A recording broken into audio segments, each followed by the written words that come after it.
Me vino un ataque de nervios y dije, esto está todo mal. No me puede estar pasando. Ahora veo espíritus. Se supone que los espíritus no se pueden ver. A mí nunca me había pasado y ahora hablo con ellos.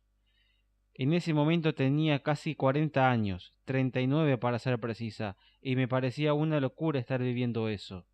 Mientras tanto, continuaba con mi trabajo vendiendo herramientas, tratando de hacer una vida normal.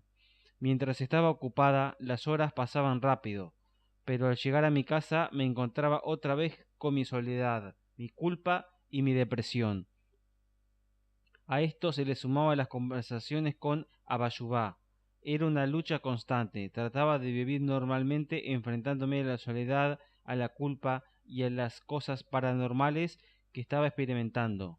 Ese indio que apareció esa mañana comenzó a formar parte de mi vida.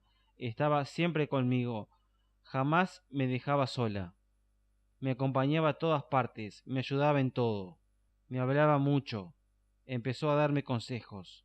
Son muchas las anécdotas que tengo que me han pasado con él, donde he aprendido porque estaba justamente conmigo para enseñarme a cambiar.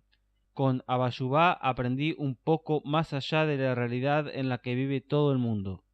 Aprendí de mis propias experiencias, de mis comportamientos y actitudes.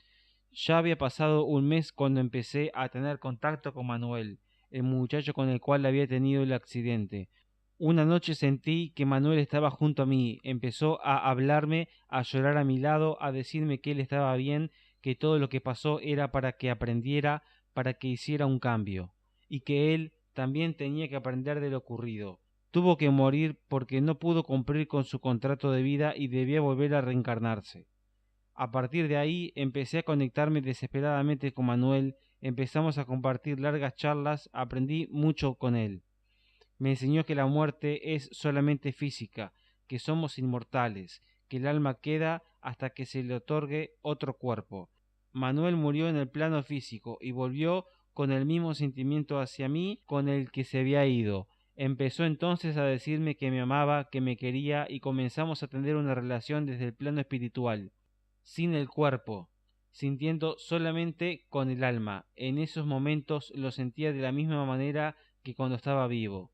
Comencé a entender que las almas, cuando salen de los cuerpos físicos, se conectan con nosotros, nos hablan y nos hacen sentir cosas de las cuales no somos conscientes, porque no estamos preparados, no hemos hecho una apertura de conciencia. Él estuvo todo el tiempo conmigo, me hablaba, pero yo no sabía cómo conectarme.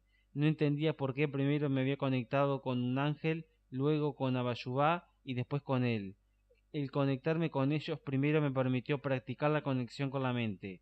Después me fue más fácil conectarme con Manuel y con otros espíritus. Para ese entonces podía ver y escuchar con mayor facilidad el otro lado.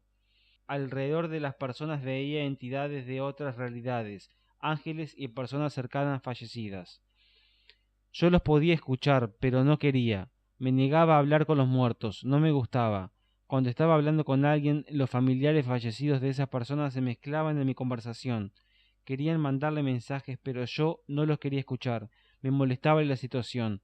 Un día fui a entregar un pedido de herramientas a un cliente. Estando allí, mientras hablaba con el dueño del negocio, junto a él había una entidad. Era su esposa, que hacía 6 meses había fallecido. Ella no me permitía permanecer atenta a la conversación, me interrumpía y no me dejaba hablar. Me negué a escucharla, salí del negocio, me subí al auto y al mirar por el espejo retrovisor la vi sentada en el asiento trasero intentando decirme algo. Me dio un ataque de nervios, empecé a gritarle que se fuera, que no la iba a escuchar, que yo no estaba loca para hablar con los muertos. Finalmente se fue.